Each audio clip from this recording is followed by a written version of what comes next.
Good morning and welcome to Bible Truth for Kids. What would you do if you had to prove to somebody who you were? How could you do that? Well, one thing you could do is that you could show them your birth certificate. That would work. Or you could show them like a health care card. That would work. That would show who you were. Or you could also prove it with a passport. You might have a passport. These are passports, are things that we use when we travel to other countries. They prove who we are. Well, today our story is called The Resurrection of Jesus. And the resurrection proves that Jesus is the Son of God. Jesus rose again from the dead, just like he said he would. If he didn't, then Jesus was just a nice man who did good things and taught us good things, and then he died. But that's not what happened. He rose from the dead. He proved he was the Son of God. Now, let's review our Passion Week because the week is complete now. See if you can remember what happened on each day. Sunday was called the Triumphal Entry. That's when Jesus came into Jerusalem. Monday was called the Day of Authority. That's when Jesus cleansed the temple. Tuesday was the day of conflict, all that trouble with the religious leaders. Wednesday, we don't have any record. Thursday, the last day with the disciples. Friday, the day of suffering when Jesus was crucified. Saturday is the day in the tomb, and Sunday is the resurrection. Now, when our story ended last time, Jesus was dead and buried and sealed up in a tomb. Now, the disciples were hiding. Jesus' enemies thought that they had won, but Matthew tells us the rest of the story. Jesus came alive again.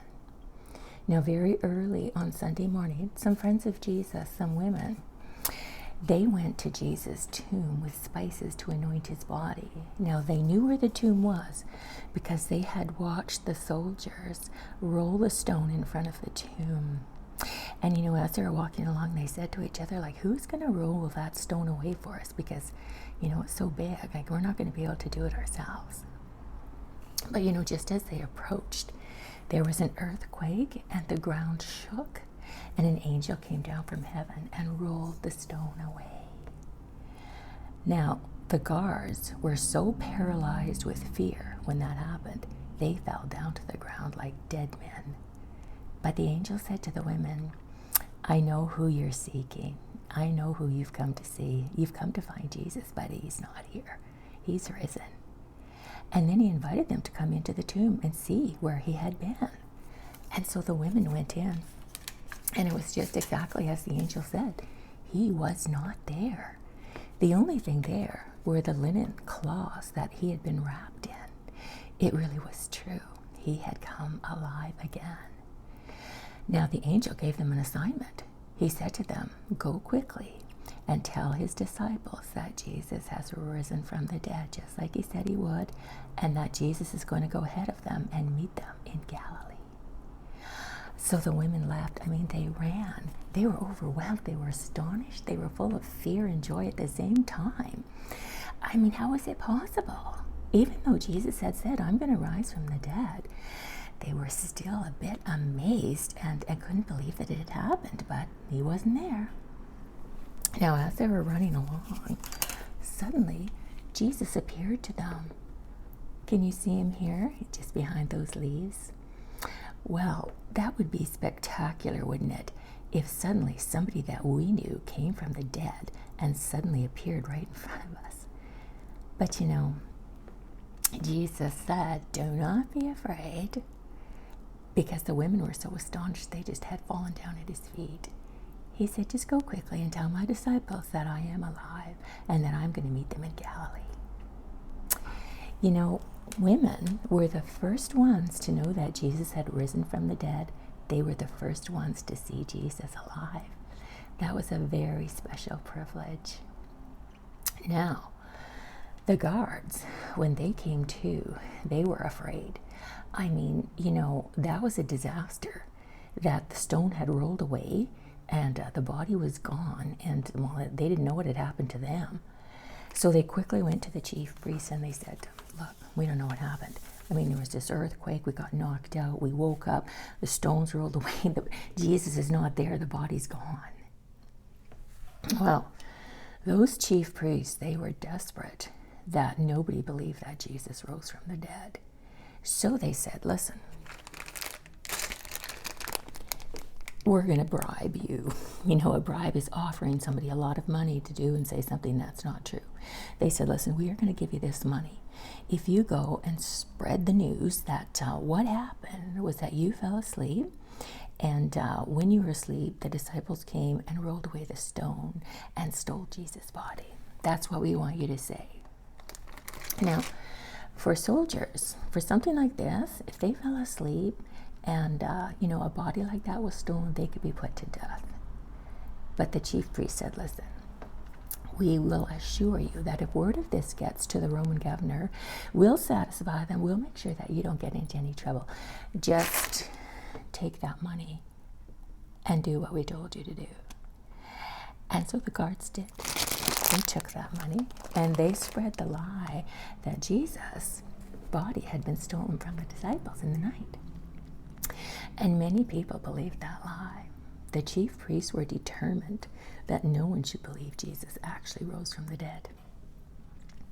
Now, no matter how much money those guards were paid or how many lies were told, the truth is that Jesus did rise again from the dead. I mean, no one has ever found his body. The only thing they have found is an empty tomb. Now, those women, when they reached the disciples were actually hiding out in a room because they were afraid of the Jews. You know, the Jews knew who Jesus was. They knew who the disciples were, and the disciples were afraid that the Jews were going to come after them too. When the women got there, they could hardly get the story out. They had so much to tell. There was an earthquake, the guards fell down, the stone was rolled away, Jesus wasn't there, he appeared to us, he's going to meet you in Galilee. But when they were done, some of the disciples said, yeah, I don't think so. That's just a tall tale. But two of the disciples, Peter and John, they got out right away and they ran to the tomb. In fact, they raced each other to the tomb. John got there first. And they looked inside, and it was exactly like the women said. He was not there. The only thing there were the cloths. And they believed Jesus really had come alive. Now, the disciples, like I said, they were staying in a room locked up because they were afraid of the Jews. But that very night, that same Sunday night, Jesus just suddenly appeared to them while they were in the room. I mean, they were startled. They were frightened. They thought it was a spirit or a ghost. Jesus said, don't be afraid and don't doubt. I'm not a spirit. It's me. He said, look at the wounds in my hands and in my feet, and look at my side where the soldiers thrust a spear into my side. Touch me. I'm real. I'm not a spirit. And so they did. They touched Jesus and they realized he is alive. He's a person. He's here. And they marveled. They were full of joy. This was amazing. Now, Jesus stayed on earth after he rose from the dead for 40 days. And during that time, he told them all about his kingdom, and he appeared to more than 500 people who believed in him. There was all kinds of witnesses. Jesus really was alive.